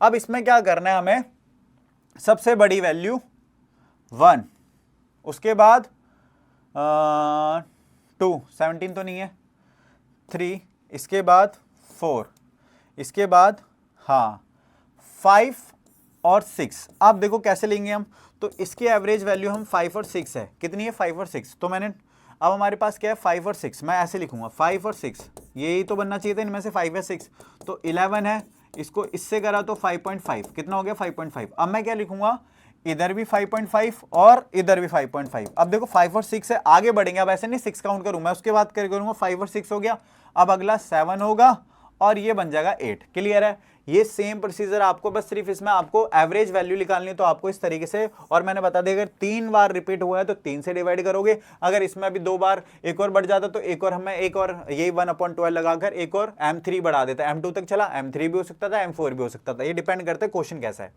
इसके बाद हमें क्या करना है, डी कैलकुलेट करना है, डी में से क्या करोगे, R1 में से R2 को माइनस कर दोगे, इतनी बात क्लियर है। अब क्या करना है, अगर इसमें से इसको माइनस करा तो +3 हो गया, इसमें से इसको माइनस करो तो कितना होगा 3.5 हो गया, चलो ठीक है, इसमें से इसको करा तो +6 हो गया, इसमें से इसको माइनस करा तो माइनस कितना होगा हमारे पास 4.5, चलो ठीक है, इसमें से इसको करा तो -1 हो गया, ये करा तो कितना होगा माइनस का 4.5, ठीक है, सॉरी प्लस का 4.5। अब इसमें से इसको करा तो +3 हो गया, और इसमें से इसको करा तो -2.5, क्लियर है इतनी बात। अब क्या करना है, इसकी स्क्वायर करेंगे, क्या करेंगे, इसकी स्क्वायर्स बनाएंगे। अगर इसकी स्क्वायर बनाई तो इसकी स्क्वायर बनाते हुए क्या करना है, अब क्या करना है हमें, इसके बाद हमें ना डी की स्क्वायर करना है, क्या करना है, स्क्वायर करना है। अब स्क्वायर करते हुए देखो ये 9 हो गया, और इसको करा तो कितना होगा भाई, हाँ 12 25 होता है ना, करेक्ट हूँ मैं, ठीक है 36 हो गया। अब देखो 0 0 लगा देते ताकि हमें कोई दिक्कत ना रहे, ठीक है, ताकि मुझे सारे डेसिमल वाली वैल्यू को अलग रख दूंगा। इसको रखेंगे भाई 20.25, इसको करा तो 1.00 हो जाएगा, 20.25 हो गया, और इसको इससे करा तो 9.00 हो गया, और ये कितना होगा 6.25 हो गया। अब सबको है ना प्लस करना है। अब प्लस करने के लिए देखो हम क्या करेंगे, 1 2 3 और 4, मतलब एक तो ये अलग से रख दिया मैंने, ठीक है। अब आगे वैल्यू को काउंट कर लो जरा, कितना होगा हमारे पास, 9 12 और सॉरी 11 11 17 17 और 18 18 और 15 कितना होगा, 18 और 15 18 15 33, चलो ठीक है। और इसको करा कैरी कर दिया 1, और ये कितना हो गया 3 4 5 5 6 7 8 9 9 और 9 और 11, ठीक है, ये हो गया हमारे पास, ये रहा 2 कैरी था, ठीक है क्लियर है। अब हमारे पास हो गया इसका समीशन भाई डी की स्क्वायर, ठीक है, ये बन जाता है हमारे पास, ठीक है। अब क्या करना है हमें, फॉर्मूले के अकॉर्डिंग लगाते हैं, 1 माइनस इसकी वैल्यू कितनी होगी 114 प्लस का 1/12। अब देखो हमें इसकी वैल्यू नहीं रखनी है, देखो ध्यान से समझना, ये कितनी बार रिपीट हुआ, 2 बार रिपीट हुआ, तो हम इसमें क्या करेंगे 2 की क्यू माइनस का 2 प्लस में 1/12, और इसमें क्या करेंगे 2 की क्यू माइनस का 2, और 2 ही बार था, खत्म कर दो इसे। मतलब ये रिपीटेड है कितनी बार, नंबर ऑफ टाइम्स कितनी बार रिपीट हुआ है, यानी कि 2 टाइम्स हुआ तो 2 टाइम्स, अगर 3 टाइम्स होता तो 3 की क्यूब बन जाता। बात क्लियर है, इतनी बात समझना। अपॉन में हमारे पास नंबर कितने थे, 8 थे, 8 की क्यूब माइनस 8 करा। अब सॉल्व करते हैं इसको, 1 माइनस 6, और ये कितना होगा 114 1/12, और इसको क्या करोगे 8 में से 2 गया, क्योंकि इसकी क्यूब क्या बन जाएगा 8 बन जाएगा, तो ये हो गया 6, और इसको भी इससे करा तो ये भी 6 बन गया। इतनी बात क्लियर है। इसको इससे करा 2 पे गया, इसको इससे करा 2 पर गया, तो 0.5 ये हो जाएगा। अगर इसको इससे काटा, इसको इससे काटा, तो 0.5 ये हो गया, तो ये बन जाएगा। और ये बन जाएगा हमारे पास कितना, 8 की 8 कितना होता है 512, 512 में से ये गया 8, क्लियर है, क्यूब था ये। अब इससे सॉल्व करते हैं आगे, ये 6 है, मल्टीप्लाई 115 हो जाएगा, ये दोनों मिलाकर 1 बन गए, ठीक है, और डिवाइड बाय कितना हो गया, क्लियर है। 1 माइनस का अब इसको करें तो कितना होगा हमारे पास, 15 15 का 100 600 600 600 600 660 है ना, ठीक है, मैं क्या सही हूँ, 600 600 600 690 सॉरी 690, और ये हो गया 504, ठीक है। अब इसे काट दो भाई, काटोगे तो पता लग जाएगा आंसर कितना होगा। मैं इसको डायरेक्ट काट दूँ क्या, ये था बेटा 1.36, ठीक है, और इसको इससे करा तो माइनस 0.36 सॉरी प्लस माइनस के साथ होगा माइनस 0.36, खत्म। ये होता है हमारे पास स्पेयरमैन भी कंप्लीट, स्पेयरमैन भी कंप्लीट। अब स्पेयरमैन के अंदर एक चीज़ जरा समझो बेटा, स्पेयरमैन में हमने कवर कर लिया। अब स्पेयरमैन स्पेयरमैन स्पेयरमैन समझते हैं, स्पेयरमैन के अंदर क्या है टॉपिक, देखो। अब इसके बाद हमें कवर करना है मेरिट्स और इसके डीमेरिट्स। ध्यान से समझना, हमने प्रैक्टिकल पार्ट इससे कवर कर लिया, अब आते हैं हम अपने थ्योरी पार्ट पर, ठीक है। पहला, ये सिंपल और इजी है बेटा, कैलकुलेट करने में क्या बहुत ही सिंपल और इजी होता है, क्योंकि इसमें रैंक्स देनी पड़ती है। बात क्लियर है, ये सेम है सबके पास, प्रॉपर्टी जो मेरिट्स आप सब में यूज कर सकते हो। दूसरी बात, not affected by the extreme value, अगर एक्सट्रीम वैल्यू आ जाए तो उसमें भी तो रैंक देनी पड़ेगी और कुछ फर्क नहीं पड़ता। एक्सट्रीम वैल्यू है उससे कोई फर्क नहीं पड़ता। अगर मान लो मेरे पास 1000 था, किसी रैंक पर 1000 दिया मैंने, एक एक्सपेंडिचर का लिया, और दूसरे वाली रैंक को दे दिया 5000, तो इनकी रैंक्स पर डिफरेंस आएगा कि 4 की रैंक का डिफरेंस है बस, और कुछ फर्क नहीं आता। पहली बात, not suitable for group data. अब देख रहे हो इसमें ऐसे नहीं कि 0 से 1000 के बीच का या 1000 से 2000 के बीच का, नहीं भाई, इसमें आपको ना डिस्क्रीट में ही दे रखा होगा, कॉन्टिन्यूस सीरीज या ग्रुप डाटा में नहीं दिया जाता क्वेश्चन। बात क्लियर है, आपको ये बात होती है। फिर not based on the original value of observation. अब यहाँ पर फर्स्ट और जो हमारे पास ओरिजिनल वैल्यू की बात ही नहीं होती, हम ओरिजिनल वैल्यू को लेते नहीं है, हम रैंक देते हैं। रैंक के हिसाब से हमें ओरिजिनल वैल्यू से मैटर ही नहीं करता, हमें और किसी रैंक की जरूरत ही नहीं पड़ी, हमने सिर्फ रैंक को देकर ही हमने डाटा को निकाल दिया। बात क्लियर है। नंबर चाहे उसकी जगह मान लो, फॉर एग्जाम्पल मैंने यहाँ नंबर लिखिया, इससे कोई फर्क नहीं पड़ता। अगर यहाँ पर 20 की जगह अगर 22 भी होता, क्योंकि बहुत बड़ा डिफरेंस है, तो इससे कोई फर्क नहीं पड़ता। बात क्लियर है। तो ये ऑब्जर्वेशन के लिए भी इस तरह का हो गया। अब आते हैं अपने हम कार्ल पियर्सन, लास्ट मेथड है बेटा हमारे पास, क्या है कार्ल पियर्सन। चल समझते हैं। कार्ल पियर्सन ने अपनी जो ये मेथड दिया कोएफिशिएंट ऑफ कोरिलेशन, वो दिया था 1890 में, ठीक है। अब इसमें क्या बात होती है जरा समझना। पहले इसकी डेफिनेशन ही क्लियर कर दूं। डेफिनेशन क्या मतलब, इसकी टर्म्स क्या है। पहला ये बेटा एक मैथमेटिकल मेथड होगा। कैसे होगा? Mathematical method. मैथमेटिकल मेथड की अगर बारे में बात करी जाए, किस तरह का मेथड है? मैथमेटिकल मेथड है जो यूज होता है बेटा डिग्री बताने में। किसकी बात है? डिग्री और डायरेक्शन दोनों में अब बात होगी। इसमें डिग्री भी बताएगा और डायरेक्शन भी बताएगा, पर ये मैथमेटिकल फॉर्म में बताएगा। आपको ऐसे नहीं सिर्फ एक नंबर बता दे, जैसे आपको बताया रैंक कॉरिलेशन में हमारे पास वैल्यू, इसमें भी वैल्यू बताएगा, ये क्वांटिटेटिव वैल्यू बताएगा। कैसे बताएगा? क्वांटिटेटिव वैल्यू दो वेरिएबल्स के बीच में बताता है। It also called the coefficient of correlation, इसे कोफिशिएंट भी कहा जाता है कॉरिलेशन का। अब इसका आंसर जो होगा बेटा वो -1 से लेकर +1, यानी कि परफेक्ट नेगेटिव से लेकर परफेक्ट मतलब परफेक्ट पॉजिटिव तक भी बन सकता है। बात क्लियर है? अब देखो, इसको कैलकुलेट करने के लिए हमारे पास 3 तरह के फॉर्मूले बताऊंगा मैं, 3 मेथड में करेंगे, जैसे हमने मीन में कवर करा था। एक डायरेक्ट और एक होगा शॉर्टकट मेथड जिसे एज्यूम मेथड कहते हैं, फिर स्टेप डेविएशन। 3 मेथड और 3 ही टाइप के हम क्वेश्चंस करेंगे कवर। ठीक है, बात क्लियर है? अब इसमें क्या करना है आपको? फॉर्मूला जनरली देखो कई तरीके से लिखा जाता है, क्वेश्चन में बताऊंगा। हमने क्या लिखा? Summation of X Y. अब समीशन ऑफ एक्स वाई होता है sum of product of the deviation. जो भी हम डेविएशन निकालेंगे रिस्पेक्टिव मीन में, एक्स और वाई के मीन में निकालना, मतलब एक्स वाई के रिस्पेक्ट में हमने जो मीन निकाला स्टैंडर्ड डेविएशन, उसका समीशन ले लिया, उसके समीशन का प्रोडक्ट ले लिया। उसके बाद नंबर ऑफ पेयर कितने, एन कितना है, और स्टैंडर्ड डेविएशन जो एसडी निकालते हैं। स्टैंडर्ड डेविएशन का फॉर्मूला बताऊंगा मैं अभी। स्टैंडर्ड डेविएशन का सिंबल होता है स्टैंडर्ड डेविएशन, यानी कि एक्स का और ये वाई वेरिएबल, दो वेरिएबल की बात हो रही है। आपको इसका नाम दे दिया गया है। ठीक है, डेविएशन निकालने के लिए हम क्या करते हैं? एक्स में से, जैसे एज्यूम निकालते थे, एक्स में से मीन को माइनस करेंगे और इसमें से वाई में से वाई के मीन को माइनस करेंगे, और ये फॉर्मूला बन जाएगा। स्टैंडर्ड डेविएशन का फॉर्मूला इस तरीके से बन जाता है। क्लियर है?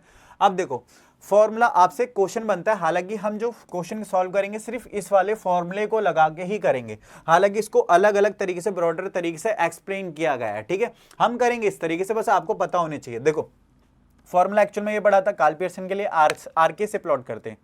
ये हमारे पास स्टैंडर्ड डेविएशन हो गया, स्टैंडर्ड डेविएशन, और ये सम ऑफ प्रोडक्ट है।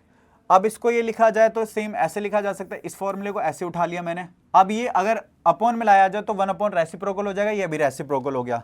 इसके बाद हमारे पास ये नंबर हो गया, और ये स्टैंडर्ड डेविएशन है, इसको इस फॉर्मूले से डिनोट किया गया, इसको इस फॉर्मूले से डिनोट किया गया, खत्म। हालांकि हम इसे इस तरीके से लिखते हैं और इसी तरीके से हम क्वेश्चन को करेंगे।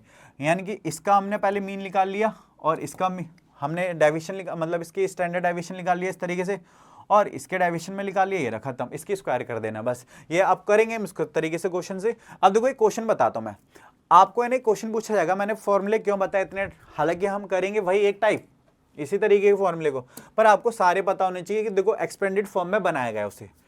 आर के है 6 समीशन ऑफ डी की स्क्वायर, ये तो नहीं होगा भाई, ये आंसर इसका बनेगा ही नहीं। बात क्लियर है? चलो, ये तो इसका आंसर बन ही नहीं सकता। दूसरा आर के बेटा, ये भी इसका आंसर नहीं बनेगा। ठीक है, एन ऊपर चला गया, एन तो नीचे था। आंसर क्या होगा बेटा हमारे पास? ये वाला बनेगा, नहीं बनेगा भाई, वाई तो है ही नहीं, वाई के मीन में तो रिस्पेक्टिव मीन में तो है ही नहीं। आगे बढ़ो, इसमें देखो आई एक्स और वाई के मीन में भी है, स्टैंडर्ड डेविएशन भी है, और नंबर ऑफ प्रोडक्ट भी है, ऑप्शन डी। इस तरीके से मैंने बताया, इसलिए आपको ये फॉर्मूला पता होना चाहिए। बात क्लियर है? चलो आगे बढ़े, डन। इसके बाद हमारे पास 3 टाइप से क्वेश्चन करेंगे हम, और तीनों टाइप, और मैंने बोला इसमें हम प्लॉट क्या करेंगे, ये वाला फॉर्मूला आर के क्या करेंगे, summation of X Y upon में एक्स की स्क्वायर मल्टीप्लाई ये वाई की स्क्वायर। ठीक है, ये वाला फॉर्मूला लगाएंगे और इस तरीके से हम क्वेश्चन को कवर करेंगे। ठीक है, आगे बढ़े, चलो कोई दिक्कत नहीं होनी चाहिए, क्वेश्चन को समझना है बहुत अच्छी तरीके से। कार्ल पियर्सन के ज्यादा चांसेस होते हैं कंपेयर टू स्पीयरमैन के। ठीक है, हालांकि दोनों मेथड को कवर करना है। ठीक है, अब जरा समझो हमें क्या करना है, इसमें हमें कोई रैंक मेथड के तरीके से यूज नहीं करना। आपको पता है पहले डायरेक्ट में हम मीन निकालते हैं, डायरेक्ट में मीन निकालेंगे, तो इसमें सबका पहले मीन निकाल लो। अब मीन निकालने के लिए क्या करोगे पहले, अब देखो पहले आपको इन सबका टोटल करना है। टोटल करोगे तो कितना होगा भाई, 90 90 और 50, 90 और 60 कितना हो गया, 150। चलो ठीक है, नंबर ऑफ आइटम कितने हमारे पास 5 है। अगर मीन निकालूं तो मीन निकलेगा इसका भाई 30। ठीक है, क्लियर है? चलो इतनी बात समझ में आ रही है मैं क्या कहना चाहता हूँ। चलो आगे बढ़ते हैं। इसके बाद हमें क्या निकालना है, स्मॉल एक्स, तो एक्स में से एक्स बार को माइनस करना है, क्योंकि भाई फिर हम उसका डेविएशन भी निकालेंगे, डेविएशन का मतलब इसका स्क्वायर कर देंगे। क्लियर है? तो सेम फॉर्मेट अब देखो जरा समझना, इसको करना है तो -20 -10 0 +10 और +20। क्लियर है? इसकी स्क्वायर बना दो, कितना होगा भाई 400, इसकी स्क्वायर बनाया तो हमारे पास 100, 0, 100 और ये 400। अगर इसका टोटल करूँ मैं तो हमारे पास टोटल कितना बन रहा है, 1000 बन रहा है। बात क्लियर है? चलो इधर इतना तक की बात क्लियर है। सेम आपको जो पर्सपेक्टिव हमने इधर लगाया, अपना क्वेश्चन जो लगाया, वही सेम हम कौन से में यूज़ करेंगे, अपना वाई में। वाई का भी मीन निकालेंगे। तो वाई का अगर मीन कैलकुलेट करूं तो हमारे पास कितना बनेगा भाई, 15 बन गया। नंबर ऑफ आइटम कितना ये है, तो अगर मैं इसमें से इसका मीन निकालूं तो मीन कितना होगा, इसको इससे काटा तो हमारे पास 3 हो गया। कितना हो गया मीन, 3 हो गया। अब 3 हो गया, अगर मैं 3 इसमें से माइनस कर दूं तो हमारे पास वाई निकल जाएगा। वाई में से इसको माइनस करना है तो कितना होगा, -2, -1, 0, 1 और 2। इसकी क्या कर दोगे आप, स्क्वायर बना दोगे। स्क्वायर बनाया तो प्लस का 4 बन गया, प्लस का 1 बन जाएगा, ये 0 हो गया, प्लस का 1 बनेगा, ये 4 बनेगा। तो इसका पूरा जो टोटल आया बेटा वो आया 10। बात क्लियर है? चलो इसके बाद हमें क्या करना है, हमारे फॉर्मूले के अकॉर्डिंग एक्स और वाई वाला भी तो काम करना है हमें। तो एक्स और वाई को क्या करना है, मल्टीप्लाई करना है, इसको और इस वाले को। तो इसको इससे करा तो +40 बन जाएगा, इसको इससे करा तो +10 बन जाएगा, इसको इससे करा तो 0 हो गया, इसको इससे करा तो +10 हो गया, और इसको इससे करा तो +40 हो गया। तो हमारे पास टोटल कितना हो गया, होगी वैल्यू 100। कितनी होगी, 100। क्लियर है? अब फॉर्मूले के अकॉर्डिंग चलें। चलो इसका पूरा समीशन आया 100, इसका जो टोटल आया वो कितना आया हमारे पास, 1000। अंडर रूट के अंदर ले लिया, मल्टीप्लाई अंडर रूट के अंदर कितना कर लिया हमने, 10। अगर करेंगे तो हमारे पास कितना बनेगा, ये 10,000 अंडर रूट के अंदर। और अगर अंडर रूट से बाहर लेकर आ गए तो भाई हमारे पास क्या होगा, 100 हो जाएगा। 100 को 100 से काटा तो आर बेटा हमारे पास परफेक्ट पॉजिटिव बन गया। तो ये हो गया डायरेक्ट मेथड से कोरिलेशन का काम खत्म। बात क्लियर है इतनी? चलो आगे बढ़ते हैं। अब पॉइंट आता है when deviation are taken from assume. अब एज्यूम मीन से करेंगे, शॉर्टकट मेथड भी कहते हैं जैसे हमने, और मीन में अच्छे से कवर भी करा है हमने। तो देखो अब हमें इसे कवर करना है, तो हमारे पास क्या है, समीशन ऑफ डी डेक्स। अब देखो इसमें डेविएशन निकालेंगे, फॉर्मूला बड़ा लग रहा है, बड़ा कॉम्प्लिकेटेड लग रहा है। जब प्रैक्टिस करोगे बेटा कोई नहीं रहेगा, रद्दी सा फॉर्मूला बन जाएगा। बात क्लियर? प्रैक्टिस की बात होती है। आपने बेटा पहले दोनों का समीशन पहले एक्स वाई करा था, इन दोनों के। अब देखो इनके नंबरिंग में फर्क होगा। अभी जैसे जैसे क्वेश्चन करोगे आपको बहुत अच्छी तरीके से क्लियर हो जाएगा कि हमें कैसे अटेम्प्ट करना है। बस प्रैक्टिस की बहुत जरूरत है इसमें, ठीक है? चलो फॉर्मूला बच्चा भूल जाता है नहीं तो, ठीक है? बड़ा फॉर्मूला इसलिए। अब हमें क्या करना है, इसका सेम अब इसमें ना हमें एज्यूम करना है। देखो उसमें हमने मीन निकाला था तो सबमिशन करके निकाला था। अब इसमें बेटा आप क्या करना है, आपको सबसे पहले आपको एज्यूम करना है। तो एज्यूम कर लिया भाई ए को। क्लियर है? आप क्या करोगे, dx निकालना है। dx निकालने के लिए dx क्या करोगे, x में से a को माइनस करोगे, ठीक है? बात क्लियर है? फिर उसकी क्या करोगे, dx की स्क्वायर बना दोगे, ठीक है? चलो सेम प्रोसीजर आप y के साथ भी करोगे। y में से एज्यूम को माइनस कर दोगे और फिर इसकी स्क्वायर कर दोगे। फिर आपको dx और dy को कंप्लीट करना है, ठीक है? चलो पहले तो इसको कवर करते हैं अपना, ठीक है? आप क्या करना है, अगर 2 में से 6 गया, क्योंकि 2 में से 6 जाएगा तो -4, -2, 0, +2 और +4। क्लियर है? अगर dx है, हमें चलो इसका कोई काम ही नहीं है, फॉर्मूले के अकॉर्डिंग ही चलेंगे हम। पहले फॉर्मूला ही लिख दूं मैं आपको। देखो r के है summation of D dx D Y. हालांकि देखो एग्जाम में ये नहीं बोला जाता आपको किस मेथड से करना है।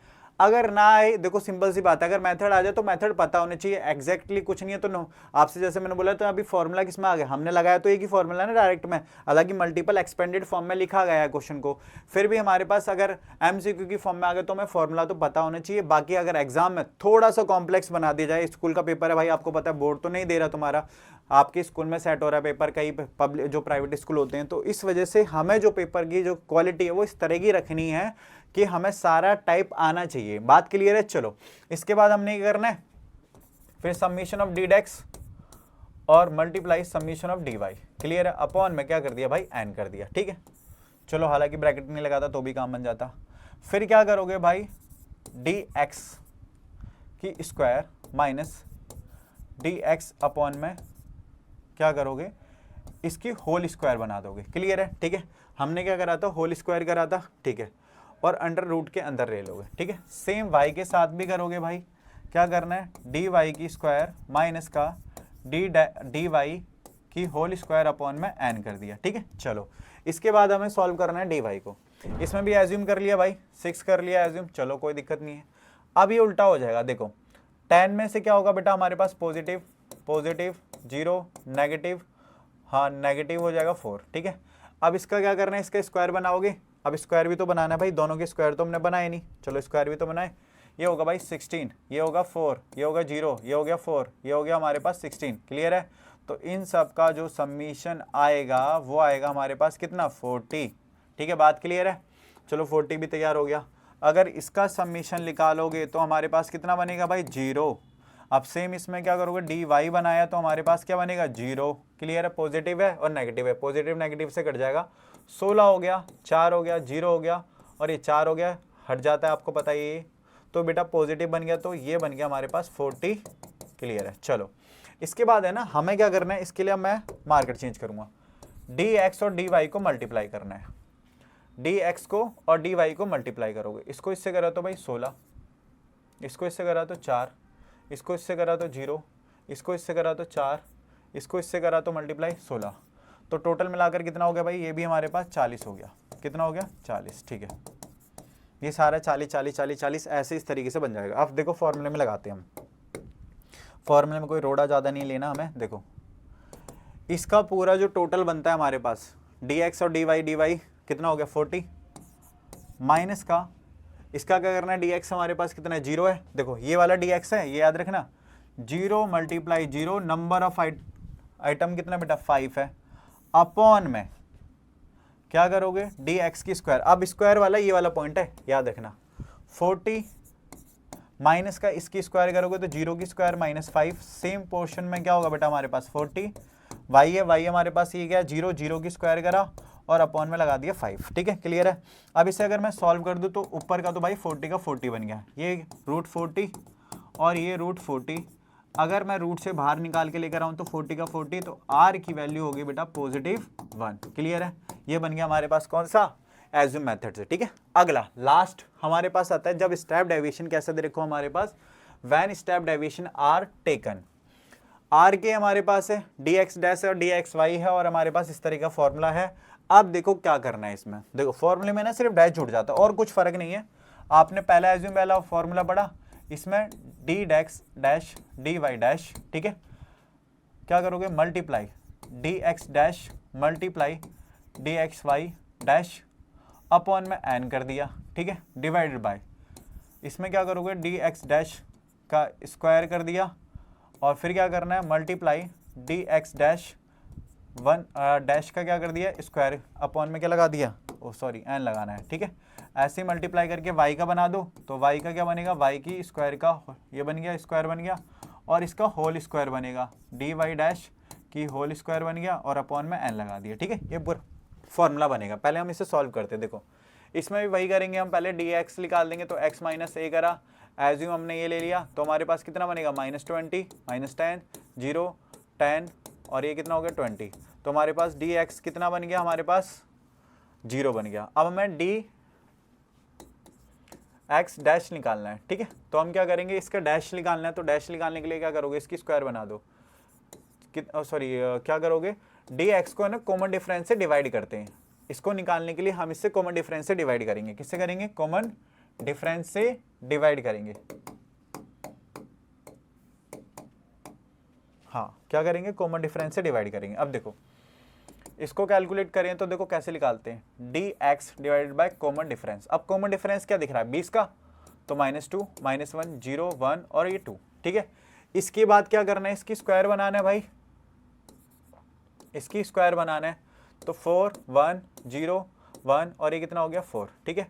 इन सब का टोटल अगर मैं करूं डी एक्स की स्क्वायर का तो हमारे पास बनता है 10 और इस सब का टोटल करूं तो हमारे पास बनता है 0, क्लियर है।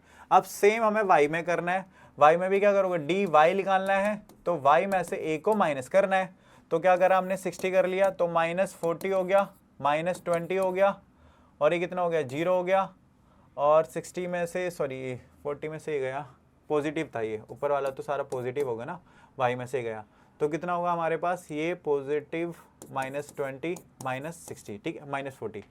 अगर इसका स्क्वायर कर लें हम तो डी वाई में से क्या करना है हमें कॉमन डिफरेंस को डिवाइड, तो कॉमन डिफरेंस कितना बन रहा है 20 का बन रहा है, चलो ठीक है। तो -2 -1 0 और 1 और ये 2, ठीक है। अब इस सबको सॉल्व करा तो हमारे पास d1 डैश कितना बन गया हमारे पास 0, ठीक है। अब क्या करना है, इसकी स्क्वायर बनाना है, क्या बनना है इसकी स्क्वायर, तो कितना होगा 4 1 0 1 और ये कितना हो गया 4, तो सबका टोटल कितना होगा मेरे बच्चों 10, ठीक है।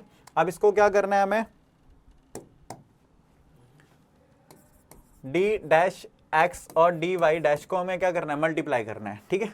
अब क्या करेंगे, इसको मल्टीप्लाई करेंगे तो हमारे पास कितना हो गया, इसको और इस वाले को मल्टीप्लाई करना है तो कितना होगा +4, इसको इससे करा तो 1 हो गया, इसको इससे करा तो 0 हो गया, इसको इससे करा तो हमारे पास कितना बन गया 1 और इसको इससे करा तो हमारे पास हो गया 4। तो इस सब का जो टोटल बना हमारे पास वो बन गया 10, ठीक है। कितना बन गया 10। अब इसको है ना सॉल्व करते हैं हम, अगर सॉल्व करें तो हमारे पास क्या होगा आर के है, ठीक है। इस पूरे का टोटल बन रहा है 10 मल्टीप्लाई 0 मल्टीप्लाई 0, क्योंकि इन सबका 0 क्या बेटा 0 और इसका भी 0 अपॉन में 5 डिवाइडेड बाय इस पूरे की स्क्वायर कितना बन रहा है हमारे पास 10 की स्क्वायर 0 ये बन गया 0 की और होल स्क्वायर की ये मल्टीप्लाई ये कितना होगा 10 -0 की होल स्क्वायर अपॉन में 5, ठीक है। तो कितना होगा, ये आर के है तो कितना होगा 10 और ये कितना होगा 10, ये 10 रूट, तो 10 को अगर रूट से बाहर लेकर आ गए तो ये r की वैल्यू भी क्या होगी +1 होगी, ठीक है। क्लियर है, इसी भाषा में मैंने आपको बता दी, ये क्लियर हो जाता है आपका पॉइंट कंप्लीट, ठीक है। चलो इसके बाद कार्ल पियर्सन की ना कुछ प्रॉपर्टीज होती हैं, अब प्रॉपर्टीज को समझना बहुत जरूरी है बेटा। देखो पहली प्रॉपर्टी क्या होती है बेटा, value of r always lies on between. देखो अब मैंने कार्ल पियर्सन, देखो मैंने बता दी थी +1 से लेकर मतलब नेगेटिव से लेकर +1 तक बनेगा, ठीक है। और अगर ये पूरे इंडिपेंडेंट हो जाए, एक्स और वाई वेरिएबल अपने हिसाब से चल रहे हैं, बढ़ रहे हैं, घट रहे हैं, तो आपको पता है कोरिलेशन 0 बनेगा। क्या बनेगा कोरिलेशन, ये इसकी प्रॉपर्टी होती है। दूसरी बात इसकी अगर मैं मेरिट्स की बात करूं तो मेरिट देखो क्या बनेगा, मेरिट ये बनकर आती है ये साइंटिफिक और एग्जैक्ट वैल्यू।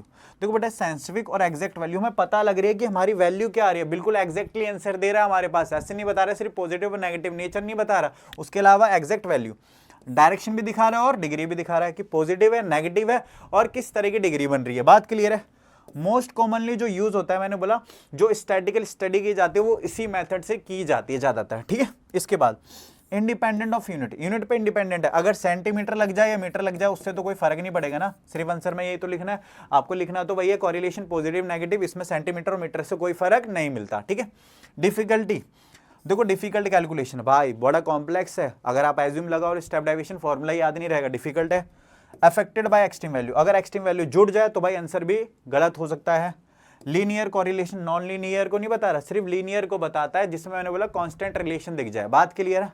चलो इसके बाद कार्ल पियर्सन और स्पीयरमैन में क्या डिफरेंसेस है। देखो पहला ये क्वांटिटी वैल्यू को बता रहा है, इसमें रैंक्स का यूज होता है तो ये क्वालिटी है, ये क्वालिटी को बताता है। दूसरी बात इसमें ना जो डेविएशन कैलकुलेट है बेटा वो एज्यूम मेथड से किया जा रहा है, इसमें रैंक से निकालते हैं हम। डी निकालने के लिए क्या करते हैं R1 - R2, और जबकि इसमें डेविएशन क्या निकाल रहे थे हम, अगर x का डेविएशन निकालना है हमें तो स्टैंडर्ड डेविएशन निकालना है x का, तो हम क्या कर रहे थे भाई x में से x बार को माइनस कर रहे थे, अगर y का निकालना है तो y में से y बार को माइनस कर रहे थे, तो इस तरीके से हम निकाल पा रहे थे, ठीक है।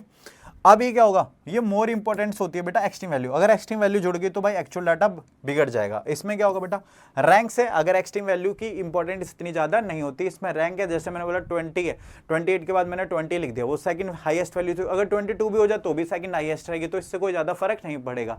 हाँ अगर वैल्यू बदल जाती तो फर्क पड़ जाता, बाकी इसकी लेस इंपॉर्टेंस होती है, इसकी ज्यादा होती है।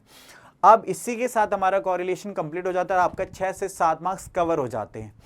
ऐसे ही वीडियोस को अच्छे से प्यार बनाए रखिए बेटा, लाइक और शेयर और सब्सक्राइब कर दीजिए चैनल को, और इसी तरीके से कंटेंट आपके अच्छे से मार्क्स कवर होते रहेंगे, ठीक है। तो चैनल को सब्सक्राइब करिए और ज़्यादा से ज़्यादा इस वीडियो को शेयर करिए, ठीक है। धन्यवाद।